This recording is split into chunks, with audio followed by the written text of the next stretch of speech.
Manic Monday, how are we doing, everybody? It's your host, Sam McIntyre. We are back, new edition. I'm representing the Heartbreak Kid, Stone Cold Steve Austin edition. Let's go. Great weekend of games. This is why football's king. I'm recording this while Notre Dame game's going on. Notre Dame doesn't look good. They start off really hot in that 16-play drive. I'll give you guys my reaction to that tomorrow. Come on, Notre Dame. Pull it through. Let's beat these Ohio State Buckeyes. So, I want to talk about the two games last night because both those games to me had a lot of things to go on. But I wanted to start with the first game that I watched yesterday. And Matt Heitman, congrats to you. Your Eagles are going to the NFC Championship game. The 8th time since 2000. The Packers have 6 appearances. I believe the 7th. Niners have the 7th. Congratulations to the Eagles. But I want to start with the Rams first. So, I got to tell you with the Rams, man. I've been a Stafford fan for a long time. Just McVay, I'm a big fan of. I know years ago, I hyped the train up. I drank the Kool-Aid. He's just impressive. And he's like what Tomlin was 10 years ago. The maturity, the energy, the focus, the intensity. Doesn't matter what climate this guy plays in. Hell, he plays in 75-degree weather. This team could play in a snowstorm yesterday. I mean, let's start off with that. How badass was that yesterday? Football weather, snow, doesn't matter. They're having fun out there. I was like a little kid, and I just loved it. And just to piggyback on the Rams, McVay's just awesome. I mean, how badass of a coach he is. I mean, last year you were thinking about, well, is he going to go to Amazon Prime? We don't know what's going on there. And then this year, I wrote down some notes today. They started 1-4, and they won the NFC West. Now, some people can say, well, Sammy, they didn't win. Yeah, they were the best team, okay? They got in, and they won the division. Seattle kept it close. And Arizona was feisty, but we know what Arizona is because that Mayor Munchkin land a quarterback, okay? And Niners were a season from hell. We can argue that all day. But to start 1-4 and to win that division, come on now, that's nothing short of impressive to me. The other thing is, you reached the NFC divisional round after beating the Vikings handily on a neutral site after the wildfires. So you knew they were playing with bent-up energy and angry and pissed and tense. They had that Chucky look, and you saw it. And they took their first chances on Minnesota, and for good reason they did. And then yesterday, they were 13 points down late in the fourth quarter, and they come storming all the way back, and congrats to the Rams. I mean, tip of the cap, man. It's funny. We always talk about Miami, right? And Mike McDaniel and how much love he gets. We get it. But hasn't won dick yet. And his team does not want to play in that cold. And what I appreciate about Sean McVay is this: he's got warm weather team, but you build players that can play in elements like that yesterday. And Jared Verse and Braden Fisk and these guys, tough guys, you play it yesterday. And Stafford, we can admit, his whole career, he's played in the Dome, went to Georgia, from Texas, Florida. Nah, doesn't matter. When you got an arm like his, you can sling that pill any way you want to, baby. Because Josh Allen showed it yesterday. I've seen Brett Favre doing it in the cold. I've seen Aaron Rodgers throw darts in that weather. When you have a huge arm, I've seen this my whole life with quarterbacks. Go back to Marino, Elway, Favre, Rodgers, Allen, Mahomes. All these guys can fit that ball in the snow. When you got a big-time arm like that, that's the advantage like a Stafford has. Because yesterday you're watching Jalen Hurts' ball, bleh, and Matt Stafford's ball, shoom, like a seed, throwing lasers yesterday. And he wishes he could have a few back. No doubt about it. And Kyron Williams is going to be kicking himself because he fumbled that ball, and lucky for them, he recovered it at the yard line it was at. So, congrats to the Rams yesterday. I tipped my cap to them. Philadelphia, they're just a great team, and I'll get to them in a second. But to recap that game, tip of the hat to the Rams. They're balling yesterday, and I just am so impressed with them. Now, the Rams going into the interesting offseason. Will Stafford come back? There's some reports today that he's going to contemplate his retirement. I don't know. My guess is I think he's got 2 more years left, but we don't know. We'll see what happens. So I want to touch on the Eagles. I know, Matt Heitman, you're happy today. And Philly fans, you should be. But this team, to me, they're elite. But I just, why are they like this? Why can't, with Sirianni, I can't trust him. I just cannot. In the biggest spots, I don't need to go anymore into Sirianni. I feel like I'm beating this thing like a dead horse. Now, he's got so much talent, and Howie Roseman's got his fingerprints all over this. He built through the trenches. I respect everything about the Philly organization. But Sirianni, I'm not a fan of. Their fan base drives me crazy. They're nuts. They're intense. They're passionate. I'm all for that. They have the jet stream of anger, man. But Jalen Hurts is not it, man. Now, listen, I know Jalen's going to come out and say, I just want to win, and I get it. Coach's son, Alabama, Nick Saban. I get all that. But, man, the Eagles are just a huge question mark because they're passing game. And I look at them and I go, if you plop another quarterback into this situation, they'd be better to me. You put a Josh Allen, you put somebody like that. Hell, you know what? I'll throw a name out. Geno Smith put him in this motherfucker. I guarantee you, because Geno can throw that ball. I'm just throwing an idea out. I'm not saying that they're going to get Geno Smith. That's not what I'm saying. But I just feel like when I watch Philly, they'd be just better if they had a guy that could just throw the ball decently. Now, Geno Smith is not the athlete that Jalen Hurts is, obviously not. But I'm just throwing it from a standpoint of throw from the pocket. Geno can throw darts, man.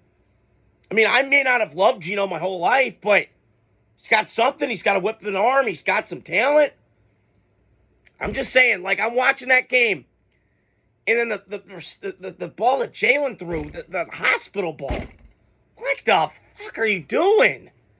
But again, Saquon Barkley, the one guy, he saved this team. If you really think about it. And listen, I'm all for guys, great players like that, deserving great opportunities.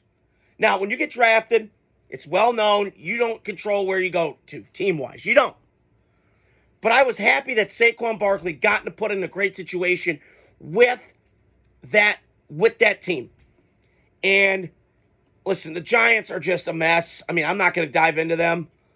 Although I do like Dayball a lot. The one thing I appreciate about Saquon is he's a selfless, non-selfish guy in a selfish league, which I can admit we all are in this generation, day and age. And it's just nice to see. And he's a great kid. I was hearing today, I was driving around, and I was coming home tonight. And I know Coward brought this up, like, who's the best running back I've ever seen? One of them. He's getting there in my list. He's on that short list of running backs that are really, really good. Saquon's in there. And listen, Jalen Carter. That guy is so disruptive. And listen, there's a reason why. I know teams that liked him a lot. He was the best player in that draft. No questions asked. It's crazy to look back. 2 years later, he's the best player on the Eagles. On offense, Saquon. Defense, Jalen Carter. The guy he's unblockable. He's Aaron Donald, Chris Jones light. So, listen, man, if you can get that out of him, and listen, I know that teams, speaking of Jalen Carter, that they didn't want to take him because of all the baggage off the field, which I totally get. It was scared me too. But I appreciate Philadelphia going, okay, we got guys that have been there, done that with him in college, and high character guys, Georgia, Bama, those guys. So no bullshit with Kirby or Nick Saban. And you just got to appreciate his talent because you can't block him. And the Philadelphia, the way they built this team, the offensive and defensive lines, that's football. Thank you. You build it through trench play. Not with the speed, not like the Bears mistakenly, or the Dolphins, or the Bengals. They did it the right way. So hats off to the Philadelphia Eagles. They're going to an NFC Championship game. The Rams, they had a resurgence this year. They were gritty. They were tough. They had to face all that adversity with the fires and all that shit going down. Much respect to the Rams. Sean McVay, tip of the cap. Stafford, tip of the cap. One of my favorite quarterbacks of all time, underrated. So that's what I wanted to talk about today. So the other game I wanted to touch on was kind of like my t-shirt, Heartbreak Kid, Stone Cold, one of the big wrestling matches back in the day. It felt like that yesterday in Buffalo in the snow. And early on in that game, I went, uh-oh, here we go. This feels like the last game against the Bills had in the playoffs. They started slow. They got behind. And then Lamar started just doing stupid shit. And I went, what are you doing? And listen, I like Lamar a lot. But this Ravens team, let's be honest, Max Lawson, you're feeling the pain today. I know you are, brother. But you shouldn't have lost to Cleveland. You shouldn't have lost to my Raiders. You had a lot of games this year, Baltimore. You had, and you blew it. You can't blame this on anybody else but yourself. And I don't know what's going on with this Ravens offense. Why are you not running the ball? I mean, Mark Andrews feels like shit today. I would too. But you know what? You got to move on. And it's hard for me to do if I was in his shoes. But it's just Baltimore continuously does this. And I don't understand why they just can't run the football. You have Derek fucking Henry, for Christ's sake. And you're throwing? What are we doing? See, I was thinking of this last night as I'm watching that game with my dad and my brother. You know, we always talk about player choking. How about we put a category of coaches blowing it? Because Todd Monk in the last 2 years has done this in the biggest of games. The AFC Championship game last year at home, in this game. Because you have to run the football. You have like a freight train back there and running back. With the quarterback, who's one of the best runners of all time by Michael Vick that I've ever seen. So, the Ravens kill me. And they did this to themselves. Listen, you won the division. Congrats. And Ravens are going to be fine. Okay? This whole narrative about Lamar's never going to win the big one. Okay. Let's pipe down a little bit. I got some facts to throw this at you. Peyton Manning, his first 7-8 games in the playoffs was 3-5. Okay? He struggled. And he ran into Brady and he ran into Belichick. Okay. Lamar's running into Josh Allen and he's running into Patrick Mahomes. And I think he played well enough yesterday to win that football game. Started off kind of reckless, got the touchdown and then the kind of reckless shit. But he got settled down.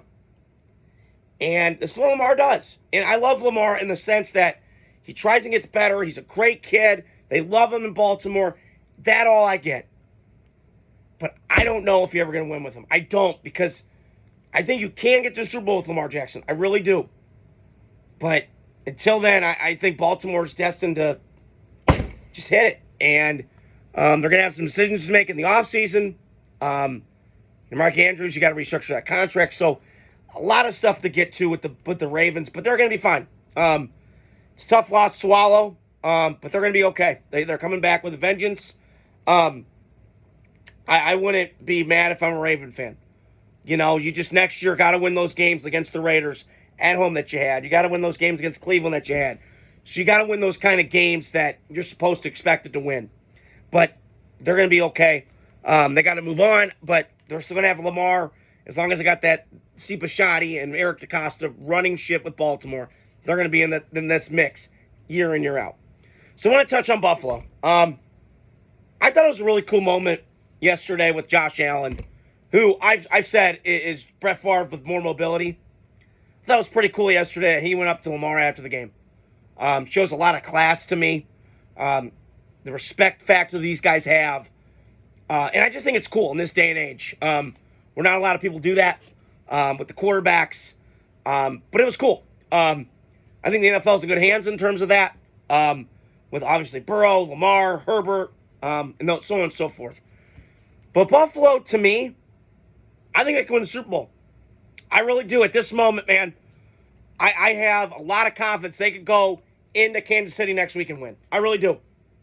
I really do. They got a quarterback and go toe-to-toe with Mahomes, and his name's Josh Allen. Brett Favre light. With more mobility. So, I believe in Josh Allen. I believe in this Buffalo team. McDermott drives me crazy at times. I keep bringing up the fact, and my dad got on me last night. Well, Sam, it happened. A couple years ago. Stuff like that kind of hits with me. But they've responded well. They've reconstructed this roster within a year. Got rid of Stephon Diggs. Got rid of some baggage guys. And listen, it works, man. And Cam Coleman's a stud. And They got ballers everywhere. Defensively, they're really solid. And their offense did not have a turnover yesterday. One penalty all game. Flawless. Looked like the Patriots light yesterday. Efficient, quick rhythm, run game. And listen, here comes Kansas City. Bring it on, bitch. I'm ready. So the AFC Championship game is set. The NFC Championship game is set. Commanders, Eagles, Chiefs, Bills, rematch again. So I cannot wait for this weekend. And by the way, it's my birthday this weekend. And payday. Can I get a hell yeah, brother? You guys sure can. And that's all I got for tonight. On a manic Monday, I'll give you guys my post-game reaction tomorrow to the Notre Dame game, Ohio State. And then also some coaching news going down. Ben Johnson's coaching the Bears. I'll give you guys my reaction to that tomorrow. A little iffy, but I'll give you guys my reaction to that tomorrow. Always hit the like, subscribe, share button. Adios. Talk to you guys soon. Have a great night.